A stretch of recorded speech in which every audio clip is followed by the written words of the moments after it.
सदा वसते यत्र तत्र भगवतार्जना गायन्ति भक्ति भावेन हरे नामेव केवलम। संत कहते हैं कि भगवान कहाँ रहते हैं? बोले हरि सदा वसते यत्र तत्र भगवता जना, जहाँ मेरे भक्त जन, भगवान कहते हैं कि जहाँ मेरे भक्त जन मेरे नाम का गुणगान करते हैं मैं वहां जाके विराजमान हो जाता हूँ। गायन्ति भक्ति भावेन, और भगवान का नाम कैसा लेना महाराज? बोले गायन्ति भक्ति भावेन। भगवान का जो नाम है वो बड़ा भक्ति के साथ तो लेंगे, लेकिन भक्ति में भी भाव युक्त होगा।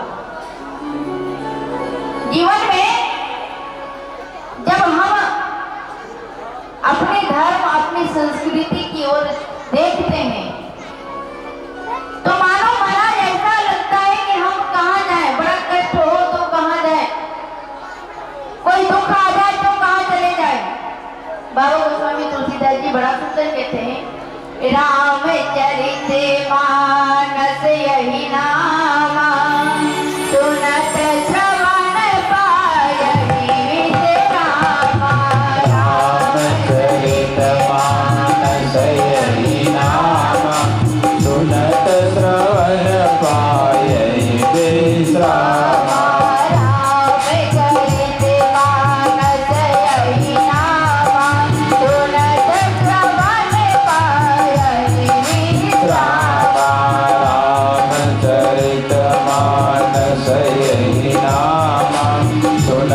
श्रवण पायहि विश्रामा।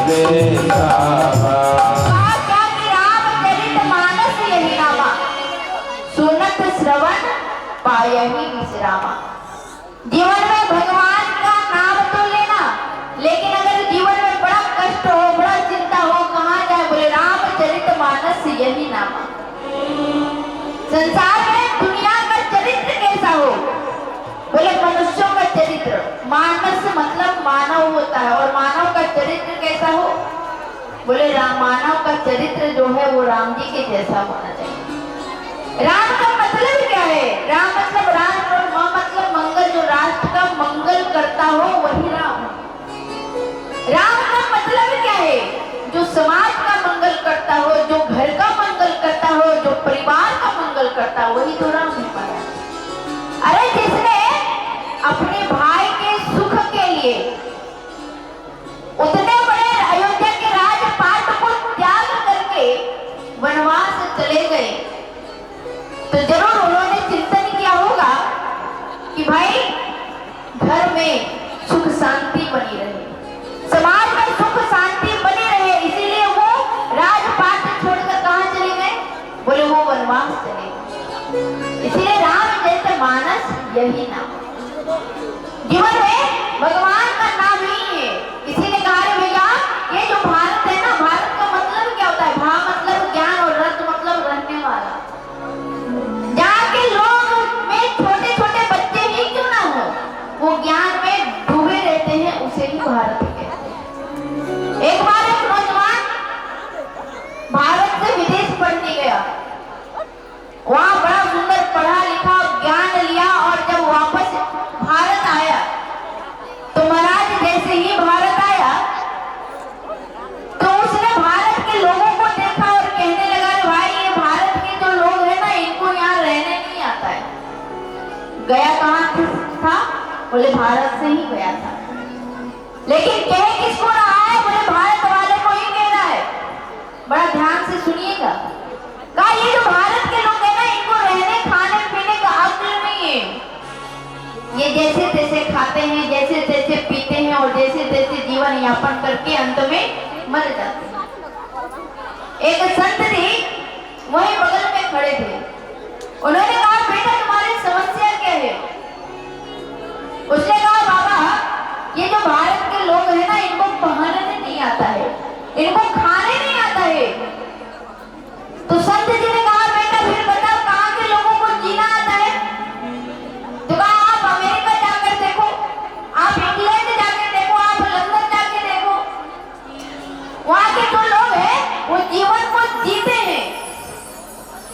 संत जी ने कहा, "अरे भाई, तुम किसकी तुलना किससे कर रहे हो? तुम भारतीय संस्कृति और सनातन धर्म की तुलना पाश्चात्य संस्कृति से कर रहे हो। अरे जहाँ लोग अपहरण करते हैं, दूसरों को लूटने का काम करते हैं, दूसरों को ठगने का काम करते हैं, उसकी तुलना तुम भारत से कर रहे हो। आप इतने बड़े हो गए, आप वृद्ध हो गए, बाल आपकी पक गई, आंख से दिखाई कम देने लगा, आप इतने बड़े इतिहास पढ़े, लेकिन कभी इतिहास में आपने पढ़ा कि भारत का कोई भी राजा विदेश गया और विदेश पर आक्रमण करके वहां से धन लूट कर लाया? कभी आपने पढ़ा क्या? बोले नहीं। लेकिन इतिहास में हजारों बार आपने पढ़ा होगा कि विदेश से आक्रमण आया और भारत पे आक्रमण किया और भारत से लूट करके गया। संत जी ने कहा कि ये जो लूटते हैं दूसरों की, उसकी तुलना तुम भारत से कर रहे हो। जो दूसरों को सताते हैं, उसकी तुलना तुम भारत से कर रहे हो। अरे भारत तो महान है भाई, भारत सोने की चिड़िया कहलाने वाली है। आप लंदन जाओगे, जहाँ 6000 सिनेमा घर है, जहाँ सिनेमा देखकर लोग अपने चरित्र को गिराते हैं, और केवल हमारे वृंदावन धाम आओ, जहाँ 6000 मंदिर है, जहाँ जाकर लोग अपने चरित्र को ऊपर उठाते हैं। हमारी भारत कोई साधारण नहीं है, ये भारत भूमि है, जहाँ के ढोल कल में भी हम लोट पोट हो जाते हैं तो हमारा शरीर शुद्ध हो जाता है। स्वामी विवेकानंद जी जब विदेश से वापस आए ना, तो लोग स्वागत करने के लिए पहुंचे, तो गंगा जी के किनारे जैसे ही विवेकानंद जी पहुंचे तो वहां के रज में लौटने लगे। सबने कहा, "अरे महाराज, पागल हो गए हो क्या?" स्वामी विवेकानंद जी ने कहा, "पागल नहीं हुआ, मैं विदेश से लौट कर आ रहा हूँ, वहां ना जाने कितने कीटाणु, कितनी अशुद्धि, कितने गलत विचार पता नहीं हमारे शरीर और मन में आ गया होगा। ये मैं गंगा के रज में लौट कर उस अशुद्धि और विचार को वहीं पे खत्म करना चाहता हूँ। वो हमारा भारत है। इसलिए जीवन में अगर हम भारत में जन्म लिए हैं तो बड़ा गर्व की बात होना चाहिए। इसलिए जीवन में हम इस भारत को तो धन्यवाद कहेंगे ही, लेकिन सबसे बड़े धन्यवाद परमात्मा को कहेंगे कि हे प्रभु, आपने मुझे सनातन धर्म में जन्म दिया है। क्योंकि जब पूरे दुनिया को खाने का अक्ल नहीं था, तब हमारे यहाँ 56 प्रकार का भोजन बना करता था। जब पूरे दुनिया को कपड़ा पहनने का अक्ल नहीं था, तब हमारे यहाँ बनारस में बनारसी साड़ी बना करता था। जो साड़ी माचिस के डिब्बे में बंद हो जाता था और निकालो तो पूरा साड़ी हो जाता था।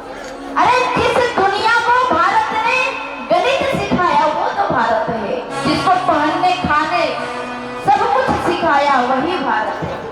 एक बार जय सोनाथ को प्रेम से बोलेंगे, राधे राधे राधे राधे। एक बार डॉक्टर राधाकृष्णन विदेश गए लंदन, तो एक अंग्रेज रिपोर्टर उनके पास आया और आने के बाद एक सवाल कहा कि आप भारत से आए हो? उन्होंने कहा, जी मैं भारत से आया हूँ। तो भारत के लोग काले क्यों होते हैं? तो ध्यान से सुनिएगा, बहुत लोग होता है जिनको बड़ा कोसा जाता है कि अरे तुम सांवला हो, काला हो।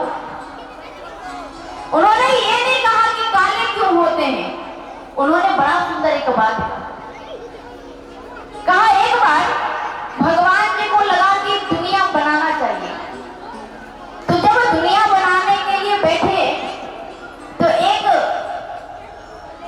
पात्र में थोड़ा सा आटा को गूंथे और गूंथने के बाद एक रोटी बनाया। तो रोटी जब बनाया तो उसको सेका नहीं, बस उलट पलट के तुरंत निकाल दिया, और जैसे उलट पलट के निकाला तो उसमें तो कोई दाग लगा नहीं।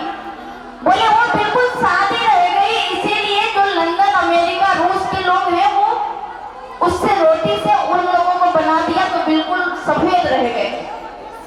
फिर उसी आटा से एक रोटी फिर बनाया, और जब उसको सेकने लगे तो वो पूरी जल गई, जिससे वेस्ट इंडीज के लोग बन गए, बिल्कुल जल रोटी थी वैसे बिल्कुल काले लोग बन गए।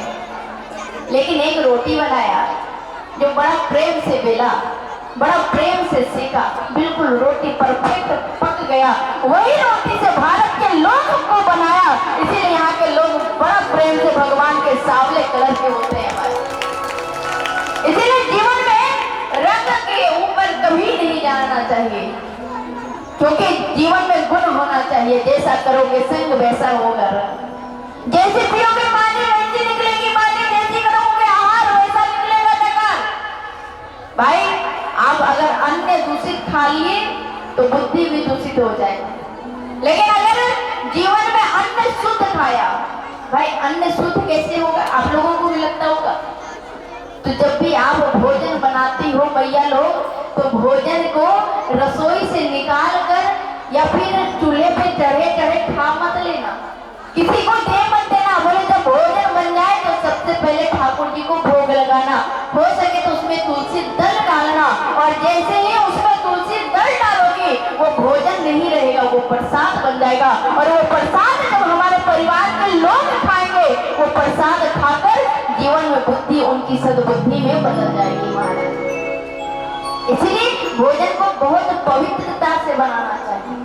इसीलिए जब झारखंड बिहार में छठ होता है तो बड़ा पवित्र ढंग से होता है। लोग बड़ा